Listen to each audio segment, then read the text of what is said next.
मे महिन्यातलं रखरखतं ऊन आणि तळ्यामध्ये पाण्याचा टिपका नाही, अशी परिस्थिती सध्या चव्हाणवाडी परिसरामध्ये आपल्याला पाहायला मिळते. गावकरी काही आपल्या सोबत आहेत. सगळ्यात पहिल्यांदा सर आपलं नाव सांगा. राजेंद्र कांतीलाल चव्हाण. बरं. काय सांगाल, काय परिस्थिती एकंदरीत गावामध्ये सध्या दिसते? गेल्या 1 महिन्यापासून तलाव पूर्णपणे आटलेला आहे आणि पिकं सगळी जळून चाललेली आहेत आणि गावाचे 2 इथं पाण्याच्या लाईन आहेत गावच्या पिण्याच्या, हं. तर त्या दोन्ही बंद पडण्याच्या मार्गावर आहेत. बरं, म्हणजे गावामध्ये सध्या पाण्याची टंचाई आहे. टंचाई आहे आता आणि आपली मागणी काय आहे सगळ्या गावकऱ्यांची? तर लवकरात लवकर तलावामध्ये पाणी यावं चासकामांचं आणि दुसरी मागणी अशी की गावामध्ये टँकर चालू करावेत. बरं. इतर देखील काही ग्रामस्थ आपल्या सोबत आहे. सगळ्यात पहिल्यांदा आपलं नाव सांगा. मी संजय कांतीलाल चव्हाण, लंगेवाडी चव्हाणवाडी विकास सोसायटीचा व्हाईस चेअरमन. बरं. आज आमच्या चव्हाणवाडी मोठेवाडी तलावामध्ये गेल्या 1 ते दीड महिन्यापासून आज अशी परिस्थिती आहे, की तलाव पूर्णपणे कोरडा पडलेला आहे. आमच्या त्यामध्ये चव्हाणवाडी गावच्या पाणी पुरवठ्याच्या 2 योजना चालू आहेत. आज आमच्या चव्हाणवाडी ग्रामस्थांना पिण्याच्या पाण्याचा मोठा गंभीर प्रश्न या ठिकाणी उभा आहे.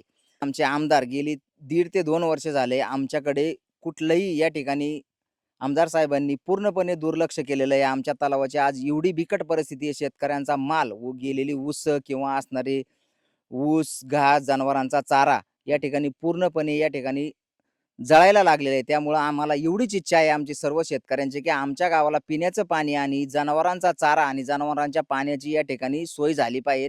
गेल्या 1.5 ते पावणे 2 महिन्यापासून चास कामांचं रोटेशन या ठिकाणी चालू आहे. आत्तापर्यंत ते रोटेशन आंबळ्यापर्यंत पोहोचलेले आहे. आम्हाला त्या पाण्याचा आजपर्यंत या ठिकाणी कुठलाही फायदा झालेला नाही. आणि या ठिकाणी अनेक तरुण मुलं देखील आहेत आपल्या सोबत. काय सांगाल दादा? सध्या परिस्थिती आपण पाहतोय. पाणी नाहीये गावामध्ये, तळ्याला पाणी नाहीये. काय सांगाल? परिस्थिती अशी आहे, विहिरीत 4 दिवसा मिळून साठा करतात आणि मग वाडीत सोडतात. हं.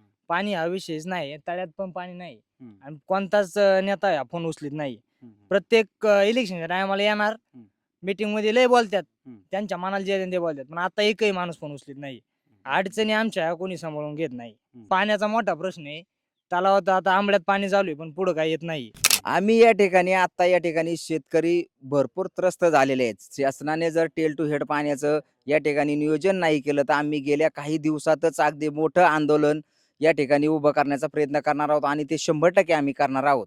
तुम्ही याची लोकप्रतिनिधींना भेटला सगळ्या. काय त्यांच्याकडनं तुम्हाला रिस्पॉन्स मिळाला? आम्ही भरपूर लोकप्रतिनिधी. लोकप्रतिनिधींना या ठिकाणी कॉन्टॅक्ट करण्याचा प्रयत्न केला फोनद्वारे. काही लोकप्रतिनिधींनी आमचा कॉल घेतला, काहींनी घेतला नाही आणि त्याबद्दल त्यांनी आम्हाला अशी आमचं समाधान होईन अशी कोणीही आम्हाला या ठिकाणी आश्वासन दिलेलं नाही. चव्हाणवाडी परिसरातील नागरिक आपल्या सोबत आहेत. सगळ्यात पहिल्यांदा तुमचं नाव सांगा.